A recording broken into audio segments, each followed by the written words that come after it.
হাতে সময় থাকে ঘুরবেন অনেক। মিরগড় চা বাগানে এসে যখন সকলেরই একটা ব্যস্ত সময় কাটছে ছবি তোলা নিয়ে, ঠিক তখনই আমি তাদের এই সুন্দর মুহূর্তগুলোকে ক্যামেরাবন্দি করতে ব্যস্ত হয়ে পড়লাম। এই যে রঞ্জিত ক্যামেরাম্যানে, মাসুদ পোজ দিচ্ছে, বুঝতেই পারছেন কি একটা পোজ দিয়েছে সে চা বাগানে বসে। হ্যাঁ, সেই সাথে এদিকে রয়েছে এই যে কাকন হয়তোবা কিছু একটা করার চেষ্টা করছে, আরও রয়েছে রফিক ভাই, বৃন্দাবন্দা। সকলের এক একজনের ছবি তোলার পোজ, ছবি তোলার স্টাইল, মানে মাথাই নষ্ট পুরা।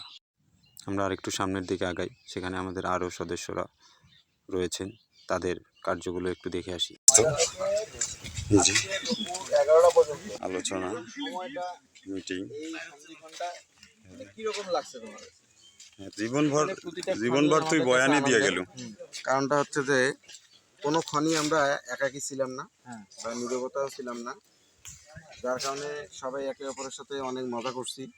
বিভিন্ন বিষয় নিয়ে আমরা অনেক আলোচনাও করছি। আবার অনেক সময় দেখা গেল যে চোখাচোখিভাবেও অনেক কিছু শ্রদ্ধা অশোক দাদা, উনি ওনার অনুভূতি প্রকাশ করছেন এই ট্রিপ সম্পর্কে। তারপরে এছাড়াও দেখা গেল যে আমরা কেউ একজন একটা কাজ করলে পরে সবাই একসাথে সেই কাজটা করছি, যে কাজটা আমাদের মানে ওই সময় মস্তিষ্কের মুহূর্তগুলোকে বদলে দিয়েছে, যার কারণে আরো এই আবহাওয়া বা এনভায়রনমেন্টটা বেশি ভালো লাগার মতো হচ্ছে। এর বাইরে আর কি, অনুভূতির জায়গাগুলো অনেক সুন্দর ছিল, প্রতিটা ক্ষণই আমাদের কাছে অনেক ভালো মুহূর্তে কাটছে। এই যে বাতাসটা লাগলো, লাগিয়ে কেবল পেয়ে গেছে, টুকটা সার্থক হলো। বাতাসটা না লাগলে কিন্তু হইতো না। ঠিক, একদম ঠিক। দাদার অনুভূতি শুনে আবারও আমরা ফিরে আসলাম ছবি তোলার মুহূর্তে। তাপস, স্বপন ক্যামেরায় পোজ দিচ্ছে, বুলবুলের যা পোজ দেখে তো পুরো মাথায় নষ্ট। গাছ ধরে কি পোজ দিচ্ছে বুঝলাম না। বুলবুল আজকে ভাইরাল। হ্যাঁ, বুলবুল টয়লেট করতে বসছে, এখনো চলতেছে। বেশ ভালো একটা সময় কাটছে, যে যার মতো করে একটুখানি সময় কাটাচ্ছে। অনেকটা পথ জার্নি, অনেকটা ঘোরাঘুরি, অনেকটা আনন্দের পরে সবাই অনেকটা ক্লান্তও বটে।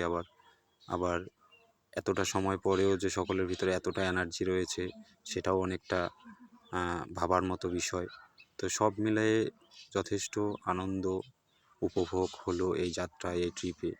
তো যে হান্নান ভাই, উনি মনে হয় গোসলের প্রস্তুতি নিচ্ছে, তাই মুখে আর কী বা বলবো। তো আপনারা দেখে বুঝতেই পারতেছেন যে আসলে কতটা আনন্দ, কতটা উপভোগ, কতটা বিনোদনময় সময় আমরা পার করছি।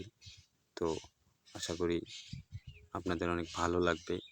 আর হলো, যদি হাতে সময় থাকে ঘুরবেন অনেক, কারণ জীবন একটাই, এই এক জীবনে ঘুরতে হবে অনেক।